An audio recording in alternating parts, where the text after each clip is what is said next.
அஸ்ஸலாமு அலைக்கும் வரஹ்மத்துல்லாஹி வபரகாத்துஹு. கண்ணியத்திற்குரிய எல்லாம் வல்ல அல்லாஹ்வின் நல்லடியார்களே, தற்போது காசா பகுதியிலே நடைபெறக்கூடிய தாக்குதல் என்பது ஒவ்வொருவருடைய மனதையும் உழுக்கக்கூடிய வகையிலே, கல் நெஞ்சையும் கரைக்கக்கூடிய வகையிலே ஒரு இன அழிவு அங்கே நடைபெற்று கொண்டிருக்கிறது.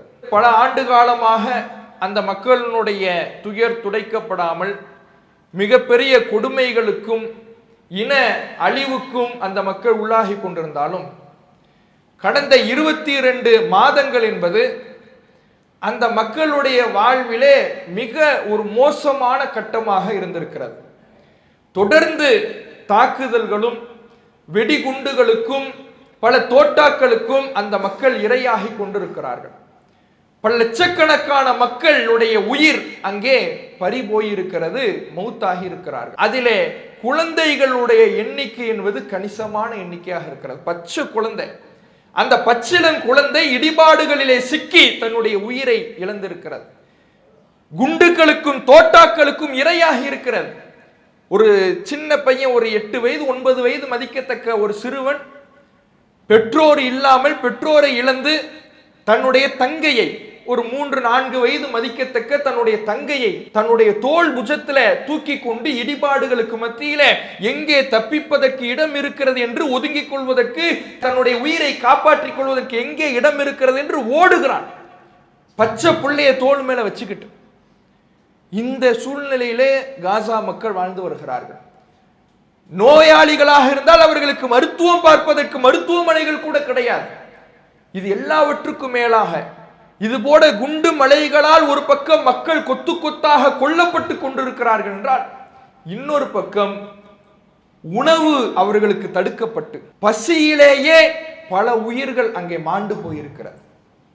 பச்சை குழந்தைகள் உண்பதற்கு உணவில்லாமல் பரிதவித்துக் கொண்டிருக்கிறது. சாப்பாடு இல்லை, சாப்பாடு வருவதில்லை, குடிக்க தண்ணி கிடையாது, அதற்கு அவர்களுக்கு அங்கே தடையாக இருக்கிறது. இதனால் பல உயிர்கள் இன்றைக்கு பறிபோகி கொண்டிருக்கிறது. இந்த யூத பயங்கரவாதியாக இருக்கிற நெதன்யாஹு, ஐநாவின் மூலமாக அமைக்கப்பட்ட சிறப்பு விசாரணை குழு, அந்த குழு சமீபத்திலே ஒரு அறிக்கையை சமர்ப்பித்தது. இந்த இஸ்ரேலினால் பல காசா மக்களின் மீது ஒரு இன அழிப்பு தான் நடைபெற்று கொண்டிருக்கிறது, திட்டமிட்ட இன அழிப்பாக இருக்கிறது. ஏனென்றால் இந்த நெதன்யாஹு தன்னுடைய உரையில் பேசும் பொழுது, மைட்டி வெஞ்சன்ஸ், அதாவது பழிதீர்ப்பு படலம் இங்கே நான் செய்தே தீருவேன் என்று பேசுகிறார். இது திட்டமிட்ட இன அழிப்பாக இருக்கிறது என்று அந்த அறிக்கையை சமர்ப்பித்து இருக்கிறார்கள்.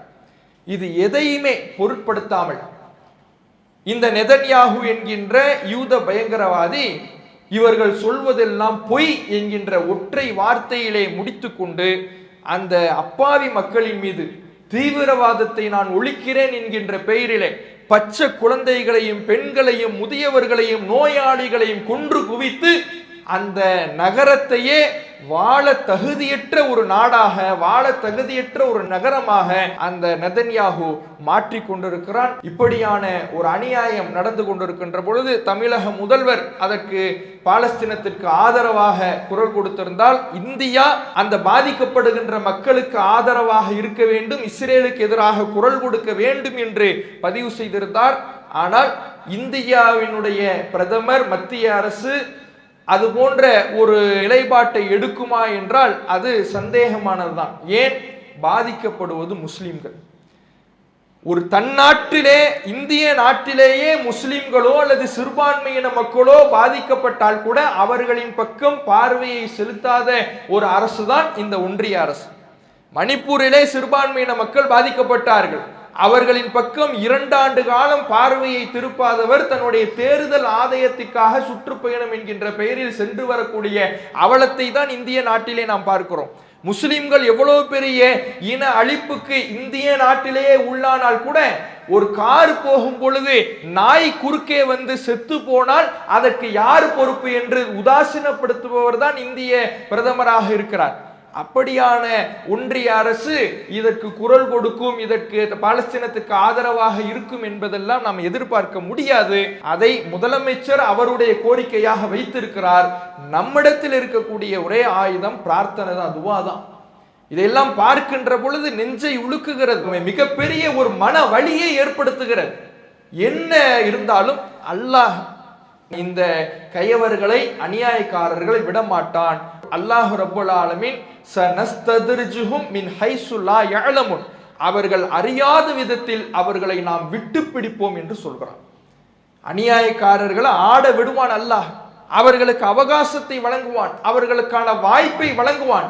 எல்லாவற்றையும் வழங்கி அவர்களை ஆட வைத்து, அவர்களை அக்கிரமம் செய்ய வைத்து, அவர்களுடைய கைகளை ஓங்க வைத்து, இறுதியாக இறைவன் விட்டு பிடிக்கின்ற பொழுது இறைவன் சொல்லுகிறான், இன்ன கைதி மத்தீன், அப்போது என்னுடைய சூழ்ச்சி மிக கடுமையாக இருக்கும் என்று அல்லாஹ் சொல்லுகிறான்.